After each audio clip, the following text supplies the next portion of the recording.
Para el que sabe ver, siempre habrá al final del laberinto de la vida una puerta de oro.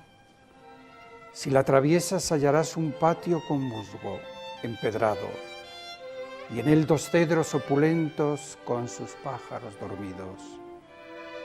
No encontrarás ya aquí la música de Orfeo, sino solo silencio. Cruza el patio, verás luego otra puerta. Ábrela.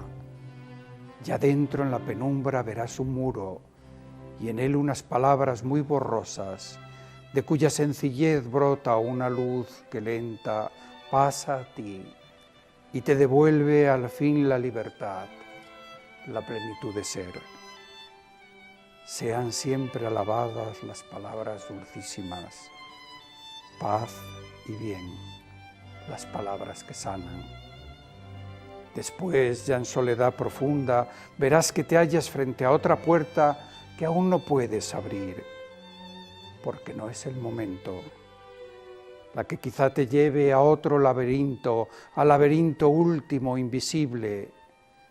De él habrá salida. Solo queda esperar.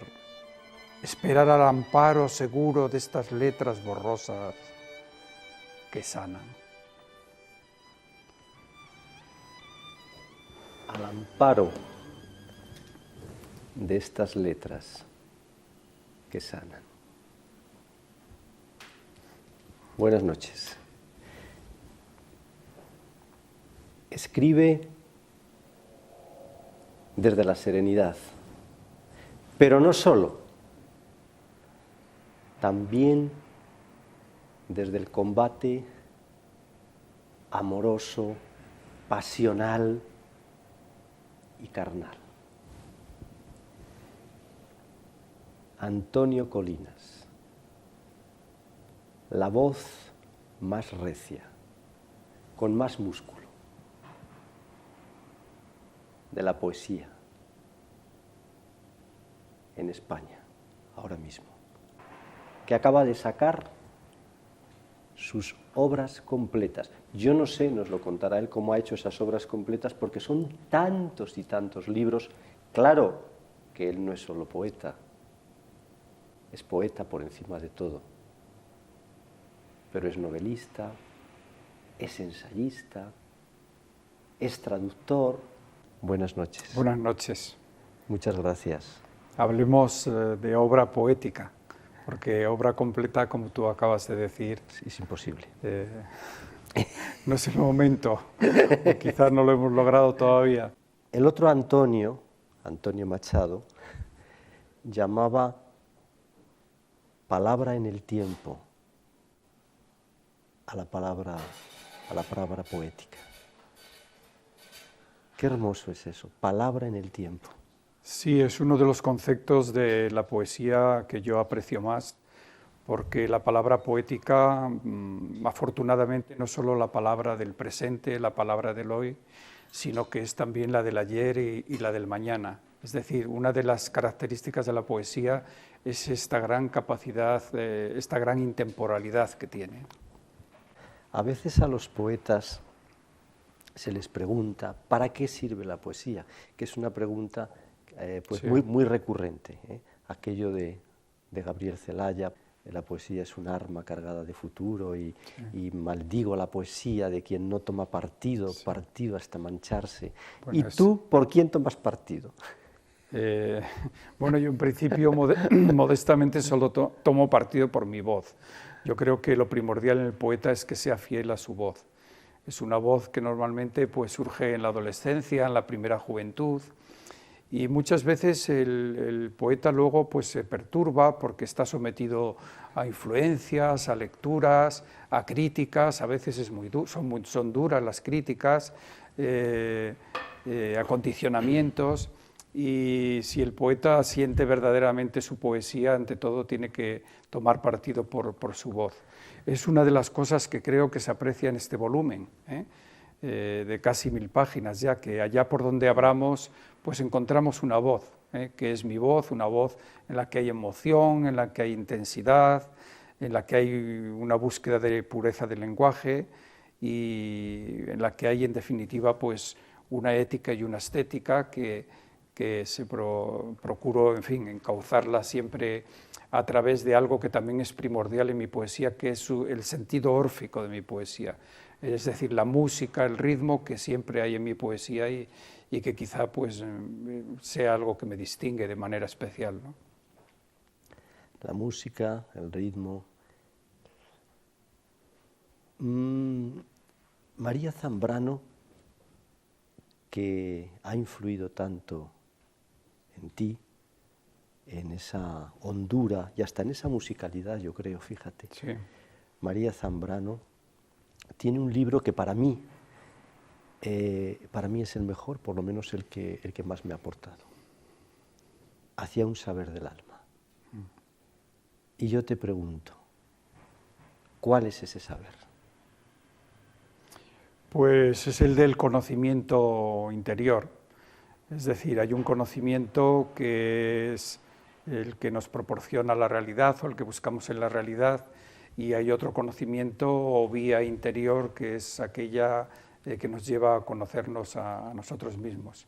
En efecto, libros de María Zambrano como este que has citado, o también El hombre y lo divino, o ya en el ámbito de lo más poemático, Claros del bosque, pues son libros que, en efecto, con los que yo sintonizo a través de estas características que he subrayado, ¿no? Esa transparencia del lenguaje, esa fusión ideal de sentir y pensar.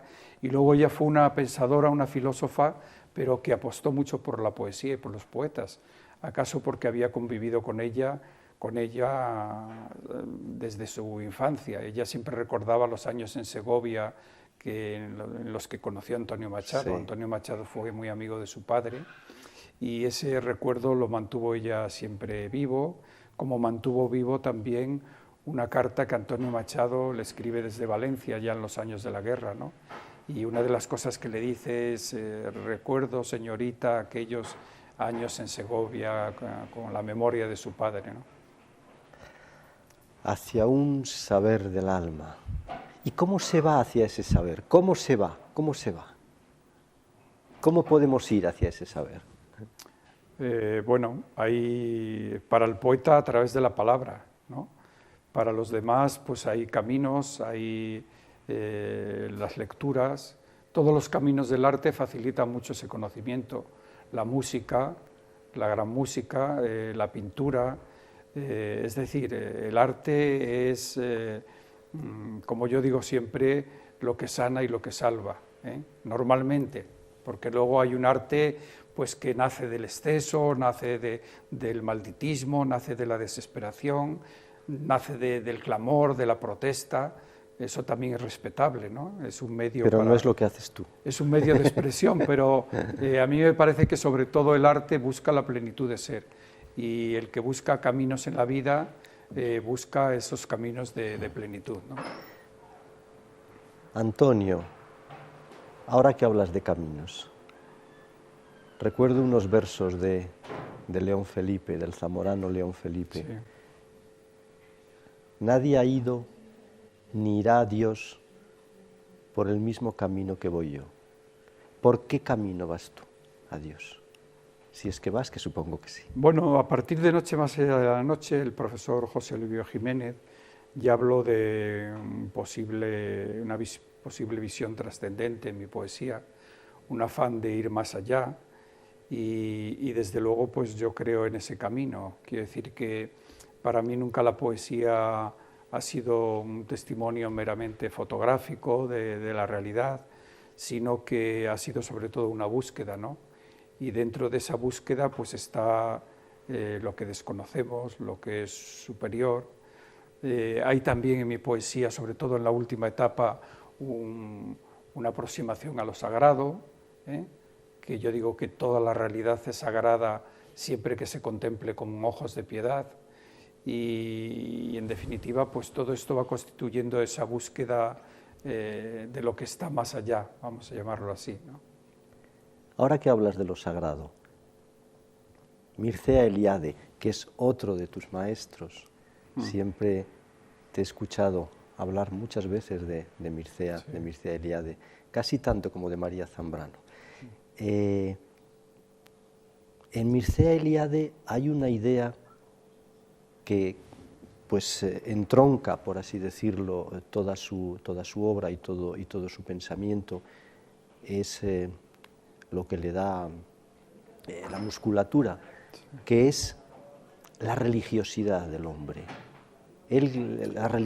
La cercanía de todas las religiones, cómo todas las religiones se encuentran al final, sí, y cómo todo eso está en el ser humano de una forma o de otra, se llame religión o no se llame, cómo el ser humano es un ser religioso para ser humano. Sí, bueno, en Eliade y sobre todo ha sido un gran estudioso de lo que podríamos reconocer del sincretismo, de ese afán de fundir en una unidad esa búsqueda religiosa y esa búsqueda de un conocimiento absoluto. Por eso también él se inició en estos conocimientos en Oriente, vivió en la India, por cierto, allí escribió una novela deliciosa, Maitreyi, pero sobre todo es conocido por este afán de fundir los conocimientos absolutos, ¿no? Y bajo este punto de vista también ha sido para mí un maestro por muchos de sus conceptos, por ejemplo el de espacio fundacional, ¿no? Ese espacio en el cual el ser humano, sin huellas de la historia, pues reflexiona, piensa, puede ser el espacio en ruinas, que las ruinas no es lo caduco, no es lo muerto, sino es ese espacio en el que reina el silencio y en el cual pues, el autor en concreto, el escritor, se hace sus preguntas. Ahora que traes aquí a Oriente Lao Tse, que es tal vez el gran maestro. Lao Tse y el taoísmo pues es un poco la raíz de la mística, ¿no? La raíz de una mística sin Dios, pero ahí en el taoísmo se encuentra el origen de esa visión absoluta de la realidad, ¿no? ¿Te acuerdas de aquello que dice Lao Tse? El que habla no sabe, el que sabe no habla. Sí. Bueno, los escritores hablamos y escribimos, pero lo cierto es que toda escritura es un viaje en el fondo hacia el silencio, ¿no? Parecería como si la búsqueda no pudiera ser nunca desde el tumulto, como si todo brotara del silencio. Sí. Yo, desde luego, para escribir necesito partir de un estado de serenidad, ¿no? Es probable que detrás de esa serenidad, que yo en los tratados de armonía pues reconozco como mansedumbre, como armonía, detrás pues está la vida, están sus pruebas, están sus luchas, están esa presencia del mal metafísico, pero a fin de cuentas, de donde nace esa palabra o ese verso primero que alguien nos dicta, es de ese estado de serenidad. Yo siempre recuerdo cómo nació mi largo poema La tumba negra, ¿no? Después de visitar la tumba de Bach en Leipzig, pues salí a la calle y en ese estado pues de placidez, después de culminar ese viaje con el que yo había soñado tantas veces, de acudir a la tumba de Bach, pues surgió el primer verso, ¿no? La geografía de tu vida, los lugares de tu vida, Antonio. Sí. Bueno, La Bañeza, pero no solo La Bañeza, Ibiza, Córdoba, lejana y sola. ¿Te acuerdas de aquello de Lorca? Sí, Córdoba, lejana y sola. Sí. Aunque sepa los caminos, yo nunca llegaré a Córdoba. Sí. Pero tú sí llegaste a Córdoba. Sí, bueno, yo en Córdoba a los 16 años escribo el primer poema. Allí se me reveló la poesía, en fin, de una manera, a través de lecturas, pero a través de esa ciudad que seguramente es la ciudad, junto a Salamanca o Toledo, son las ciudades más herméticas, ¿no? Y más, son ciudades laberinto, ¿no? Y en mí ha perdurado siempre pues, ese reencuentro con lo que entendemos por el sur andaluz, por ese símbolo que yo luego fijé también en la primera de mis novelas, Un año en el sur. Sí. Por tanto, para mí fueron fundamentales esos 3 años que viví allí. Pero claro, luego llegó el Mediterráneo, llegó Italia, Roma, los años romanos. Llegó la Lombardía también, los lagos, los Prealpi, y ahí vino pues otra conmoción. Y bueno, pues yo creo que una persona que ha pasado por Italia no es una persona cualquiera, ¿no? Quiero decir que no estoy haciendo una comparación excesiva, pero pensar, por ejemplo, lo que supuso para Cervantes el paso por Italia, ¿no? Esa Italia tan especial, sí, tan fina, le marcó, sí, tan marcada en él, ¿no? O bueno, o en otros autores, todo ese viaje que hay del Grand Tour, en Goethe, en Montaigne, en pintores como Poussin, ¿no? Que conservamos en una de sus cartas, nos habla de esos últimos días suyos en Roma, en una tabernita con un vaso de vino, y en fin, siempre en búsqueda de ese mundo clásico que a fin de cuentas, cuando se representa bien, pues es el más moderno, ¿no? En Roma hasta parece, Antonio, que el mundo es noble y bello y bueno, cuando no es, sí, ni noble, ni bello, ni bueno.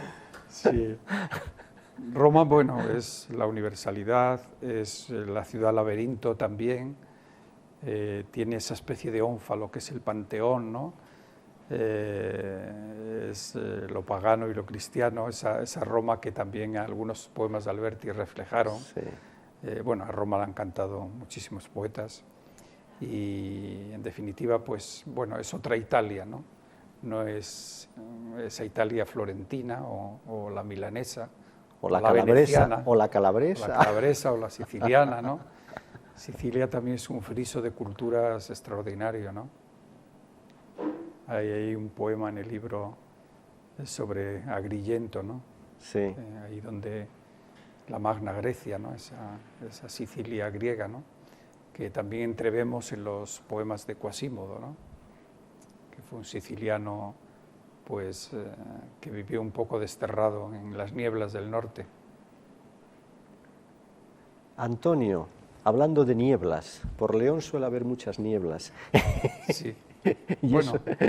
Y eso me recuerda que tu padre fundó un club de fútbol.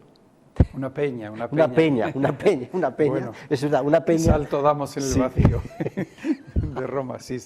Una peña vinculada al Real Madrid, ¿no? Sí. En La Bañeza se fundó una de las primeras peñas de España del Madrid. No sé ahora peñas. Si fue la séptima o la octava. Y bueno, entonces, claro, por razones profundamente familiares, pues soy madridista, aunque no soy un forofo de estos deportes. Y tengo también un recuerdo de niño que el Real Madrid entonces iban en autobús y iba a jugar un partido a La Coruña.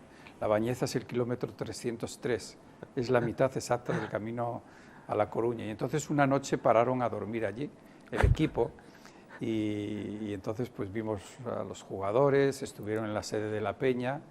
Di Stéfano le dedicó a mi padre un libro, una biografía que se había publicado en aquellos años de él, y bueno, hay estos recuerdos entrañables, pero bueno, saltar de Roma, al Real Madrid. Bueno, es que...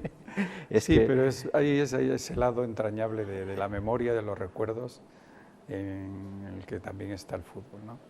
Eran unos tiempos en que casi todo el mundo era del Atlético de Bilbao, ¿no?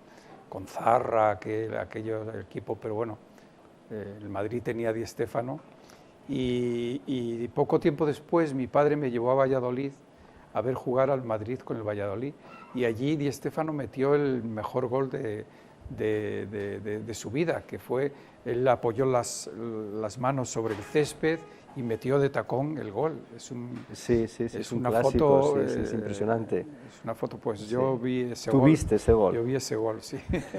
Oye, vamos a ver, habiendo tenido un padre que funda una peña del Real Madrid, una de las primeras peñas de España, y habiendo visto ese gol, de Stéfano, en fin, fantástico, y siendo, como has dicho, que eres del Real Madrid, aunque no te he visto muy apasionado. Manon Tropo.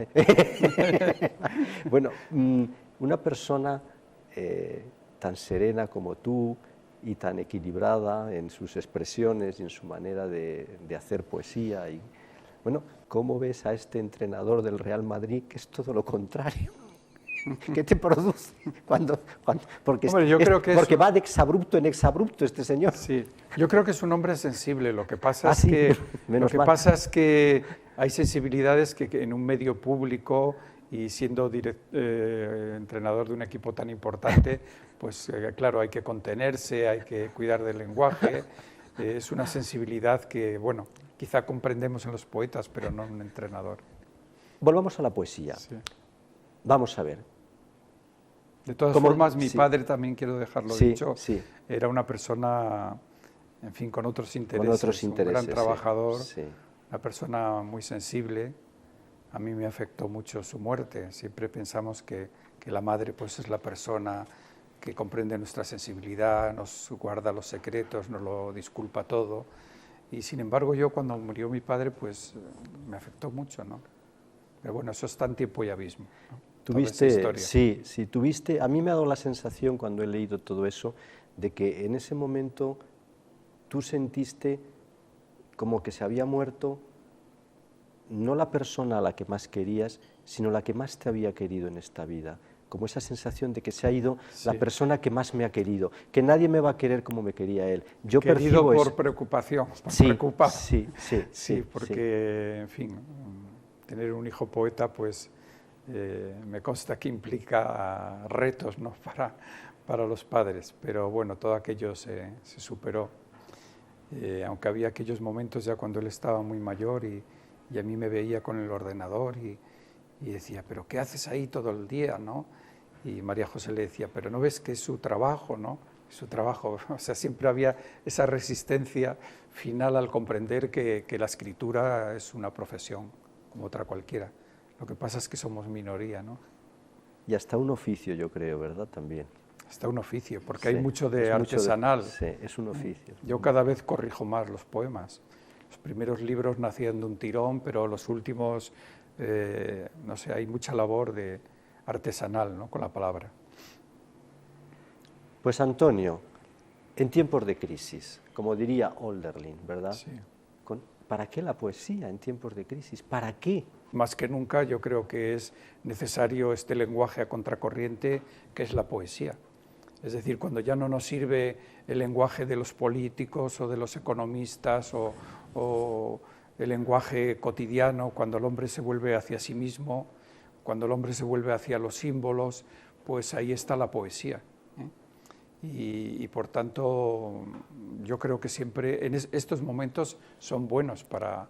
Vamos hacia una nueva era, ¿no? Como decían ya un poco tópicamente. ¿Cómo la ves tú esa era? Pues yo soy una persona esperanzada, quiero decir que veo con esperanza el futuro, pero lo cierto es que a la vez vivimos en un mundo muy trepidante, estamos viéndolo estos días con toda esta convulsión que hay en el Magreb. El otro día leí que eran toda una serie de agitaciones que se programaban electrónicamente. A mí me llenó de terror esto, ¿no? Esta posibilidad de que por qué se convulsiona un país detrás de otro. Pero bueno, seguramente hay razones cuando el pueblo se mueve es por algo profundo, ¿no? Algo que tiene que ver casi siempre con el abuso de los poderosos y la injusticia y el sufrimiento que llega a ser tan insoportable. Países con unas tiranías muy fuertes, su religión también es rígida, estamos en la modernidad, en el progreso. Al otro lado de ese mar pues está Europa, en la que queremos seguir creyendo todavía, ¿no?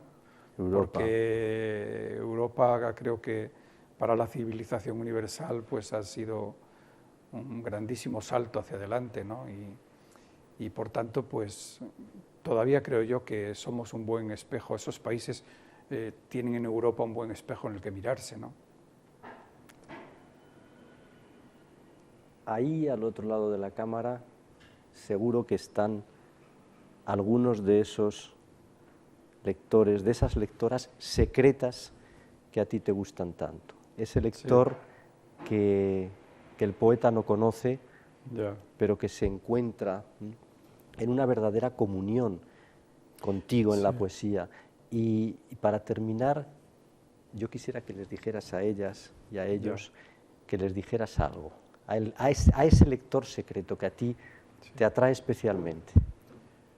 Bueno, yo siempre digo que seguramente la mayor satisfacción para un escritor es la de conectar, la de sintonizar con ese escritor que no tiene poder, que no decide, que no está en el mundillo literario y que sin embargo pues sintoniza con nosotros, ¿no? A veces desde un pueblo, desde una capital de provincia lejana, alguien nos escribe una carta de 2 folios, es una persona que no sabemos quién es por su nombre, es una persona anónima, y sin embargo ahí nos dice cosas que para el escritor son importantes, ¿no? Por tanto, a los posibles lectores míos que me estén escuchando, a esos lectores anónimos y secretos, yo les diría que son los verdaderos motores de la literatura y los grandes compañeros del escritor y en este caso del poeta. Todas esas cosas les dice Antonio Colinas a sus lectoras y a sus lectores secretos. Y antes de marcharse, pues le vamos a pedir que lea unos versos más. Lo que pasa es que yo tenía por aquí un poema buscado y como no lo he puesto una señal ahora se me ha ido de las manos, pero a lo mejor él me ayuda a encontrarlo. Este libro reúne casi 45 años de poesía y es un poema escrito en el año 67, por ahí, ¿no? Pues mira, si nos recitas estos 4 primeros versos para despedirnos, yo estoy seguro de que a nuestras telespectadoras y telespectadores les va a Es un poema que gustar. se titula Visión de invierno y dice así: ojivas deshojadas, veletas y buhardillas, los soportales húmedos. Pienso en la fiebre lenta del farol esta noche. Hasta entonces, qué sueño, qué consuelo tener la luz en mi pupila. El Bernesga se quiebra de frío entre los álamos. Nos hemos trasladado de golpe del Tormes al Bernesga, que es el libro de León, y el río es otro de los grandes símbolos de mi poesía. Ese río que son los ríos de León, de mi infancia, pero también ese río que es el río de la vida, ¿no? El río que nos lleva. Pues en ese río de la vida y por ese río que nos lleva, nos marchamos, no sin antes darles las gracias por haber estado una semana más aquí. Y Antonio Colinas, darle las gracias por ese don impagable de su poesía. Él, como diría don Antonio Machado, a su trabajo acude, con su dinero paga, y al final nada nos debe, nosotros le debemos cuanto escribe. Yo también quería Gracias, dar Antonio. las gracias al Café Dominicos porque nos ha acogido a la literatura, a la poesía, y hoy es uno de los grandes, de los primeros cafés literarios de Salamanca, pero además con fundamento, porque aquí tenemos belleza cerca, tenemos silencio y tenemos sobre todo pues buena compañía. Y armonía. Y armonía. Hasta pronto, buenas noches.